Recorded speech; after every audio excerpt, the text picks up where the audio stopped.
ಎಲ್ರಿಗೂ ನಮಸ್ಕಾರ. ಇವತ್ತು ಕುಂದಾಪುರದ ಸ್ಪೆಷಲ್ ಓಟ್ ದೋಸೆನ ಮಾಡೋಣ. ಈ ದೋಸೆ ತುಂಬಾ ಸಾಫ್ಟ್ ಆಗಿ ಸ್ಪಾಂಜಿ ಆಗಿರುತ್ತೆ. ಟೇಸ್ಟ್ ಅಂತೂ ಫಸ್ಟ್ ಕ್ಲಾಸ್ ಆಗಿರುತ್ತೆ. ಇಲ್ಲಿ ಹೇಳಿರುವಂಥ ಟಿಪ್ಸ್ ಮತ್ತು ಸರಿಯಾದ ಅಳತೆಯಲ್ಲಿ ಮಾಡಿದರೆ ಯಾರು ಬೇಕಾದ್ರೂ ಸಾಫ್ಟ್ ಆಗಿ ಸ್ಪಾಂಜಿ ಆಗಿರುವಂಥ ಓಟ್ ದೋಸೆನ ತುಂಬಾ ಸುಲಭವಾಗಿ ರೆಡಿ ಮಾಡ್ಕೊಳ್ಬೋದು. ಬನ್ನಿ ಹಾಗಿದ್ರೆ ರೆಸಿಪಿ ಹೇಗಿದೆ ಅಂತ ನೋಡೋಣ. ಓಟ್ ದೋಸೆ ಮಾಡೋದಕ್ಕೆ ನಾನಿಲ್ಲಿ 1.5 ಲೋಟ ಆಗುವಷ್ಟು ಅಕ್ಕಿನ ನೆನೆಸಿಟ್ಕೊಂಡಿದ್ದೆ. ಅಕ್ಕಿನ ನಾನಿಲ್ಲಿ ಓವರ್ ನೈಟ್ ನೆನೆಸ್ಕೊಂಡಿದ್ದೀನಿ. ನೀವು ಕಮ್ಮಿ ಅಂದರೆ 4 ರಿಂದ 5 ಗಂಟೆ ಆದರೂ ನೆನೆಸ್ಕೊಳ್ಬೇಕು. ಜಾಸ್ತಿ ಹೊತ್ತು ನೆನೆಸ್ಕೊಂಡಷ್ಟು ದೋಸೆ ಸಾಫ್ಟ್ ಆಗಿ ಬರುತ್ತೆ. ಸೊ ಅಕ್ಕಿ ನೆಂದಾಗಿದೆ. ಇವಾಗ ಇದನ್ನು ರುಬ್ಬೋದಕ್ಕೆ ಹಾಕ್ತಾ ಇದ್ದೀನಿ. ರುಬ್ಬೋದಕ್ಕೆ ಮಿಕ್ಸಿ ಜಾರಿಗೆ ಹಾಕ್ಕೊಳ್ತಾ ಇದ್ದೀನಿ. ಹಾಗೆಯೇ ಇದಕ್ಕೆ 1 ಕಪ್ ಆಗೋಷ್ಟು ತೆಂಗಿನಕಾಯಿ ತುರಿ ಹಾಕ್ಕೊಳ್ತಾ ಇದ್ದೀನಿ. ಇದಕ್ಕೆ ನಾನು ಅರ್ಧ ತೆಂಗಿನಕಾಯಿ ಯೂಸ್ ಮಾಡಿದ್ದೆ. ಒಂದು ಮೀಡಿಯಮ್ ಸೈಜ್ನ ಅರ್ಧ ತೆಂಗಿನಕಾಯಿ ಯೂಸ್ ಮಾಡಿದ್ದೆ. ಹಾಗೆಯೇ 1 ಮುಷ್ಟಿ ಆಗುವಷ್ಟು ಅನ್ನ ಹಾಕ್ಕೊಳ್ತಾ ಇದ್ದೀನಿ. ಯಾವಾಗಲೂ ಓಟ್ ದೋಸೆ ಮಾಡುವಾಗ ಸ್ವಲ್ಪ ಅನ್ನ ಸೇರಿಸೋದ್ರಿಂದ ದೋಸೆ ತುಂಬಾ ಸಾಫ್ಟ್ ಆಗಿ ಬರುತ್ತೆ. ಒಂದ್ಸಲ ಟ್ರೈ ಮಾಡಿ ನೋಡಿ, ಡಿಫ್ರೆನ್ಸ್ ಗೊತ್ತಾಗುತ್ತೆ ನಿಮಗೆ. 1 ಮುಷ್ಟಿ ಹಾಕಬೇಕು, ಜಾಸ್ತಿ ಹಾಕಬಾರ್ದು ಅನ್ನವನ್ನು. ಇದಕ್ಕೆ ಇವಾಗ ಸ್ವಲ್ಪನೇ ನೀರನ್ನು ಸೇರಿಸ್ಬಿಟ್ಟು ನುಣ್ಣಗೆ ರುಬ್ಕೊಳ್ಳೋಣ. ಸೊ ನಾನು ಹಿಟ್ಟನ್ನು ರುಬ್ಬಿಟ್ಟು ತೊಗೊಂಡು ಬಂದಿದ್ದೀನಿ. ಹಿಟ್ಟು ರೆಡಿಯಾಗಿದೆ. ಇವಾಗ ಇದಕ್ಕೆ ಫಸ್ಟಿಗೆ ರುಚಿಗೆ ತಕ್ಕಷ್ಟು ಉಪ್ಪನ್ನು ಹಾಕ್ಕೊಳ್ಬೇಕು.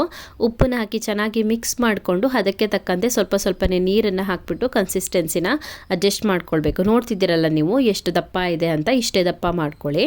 ಹಿಟ್ಟು ರೆಡಿಯಾಗಿದೆ. ಇವಾಗ ದೋಸೆಗಳನ್ನು ರೆಡಿ ಮಾಡ್ಕೊಳ್ಳೋಣ.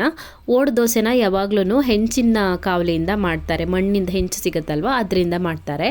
ಹೆಂಚನ್ನು ಕಾಯಿಸಬೇಕು, ಪೂರ್ತಿಯಾಗಿ ಕಾಯಬೇಕು. ಪೂರ್ತಿಯಾಗಿ ಕಾದ ನಂತರ ಎಣ್ಣೆ ಹಾಕಬಾರ್ದು ಇದಕ್ಕೆ. ಹಾಗೆ ಇದಕ್ಕೆ ದೋಸೆ ಹಿಟ್ಟನ್ನು ಹಾಕಬೇಕು. 2 ರಿಂದ 3 ಸೌಟ ಆಗುವಷ್ಟು ಹಿಟ್ಟನ್ನು ಹಾಕಿಬಿಟ್ಟು ಮುಚ್ಚಿಬಿಟ್ಟು ಒಂದು 5 ನಿಮಿಷದವರೆಗೂ ಕಾಯಿಸ್ಕೊಳ್ಬೇಕಾಗತ್ತೆ.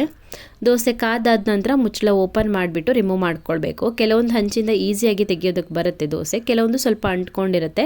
ಅಂಟಾದಾಗ ಒಂದು ಸೈಡ್ ಬಟ್ಟೆಯಿಂದ ಹಿಡ್ಕೊಂಡ್ಬಿಟ್ಟು ಸೈಡಿಂದ ಸ್ವಲ್ಪನೇ ರಿಮೂವ್ ಮಾಡಬೇಕು. ಅವಾಗ ಈಸಿಯಾಗಿ ತೆಗಿಯೋದಕ್ಕೆ ಬರುತ್ತೆ. ಸೊ ದೋಸೆ ರೆಡಿಯಾಗಿದೆ. ದೋಸೆ ಅಂತೂ ಸಾಫ್ಟಾಗಿ ತುಂಬಾ ಚೆನ್ನಾಗಿರುತ್ತೆ. ಒಂದು ದೋಸೆ ತೆಗೆದಾದ ನಂತರ ಹೆಂಚಿಗೆ ಸ್ವಲ್ಪ ನೀರನ್ನು ಹಾಕಿಬಿಟ್ಟು ಚೆನ್ನಾಗಿ ಕ್ಲೀನ್ ಮಾಡಿಕೊಂಡು, ಕ್ಲೀನ್ ಇರುವಂಥ ಬಟ್ಟೆಯಿಂದ ಒರೆಸ್ಬಿಟ್ಟು ನೆಕ್ಸ್ಟ್ ಇನ್ನೊಂದು ದೋಸೆಗೆ ಹಿಟ್ಟನ್ನು ಹಾಕಬೇಕು. ಈ ಥರ ಮಾಡೋದ್ರಿಂದ ನೆಕ್ಸ್ಟ್ ದೋಸೆ ಮಾಡಿದಾಗ ಅದು ಅಂಟ್ಕೊಳ್ಳೋದಿಲ್ಲ.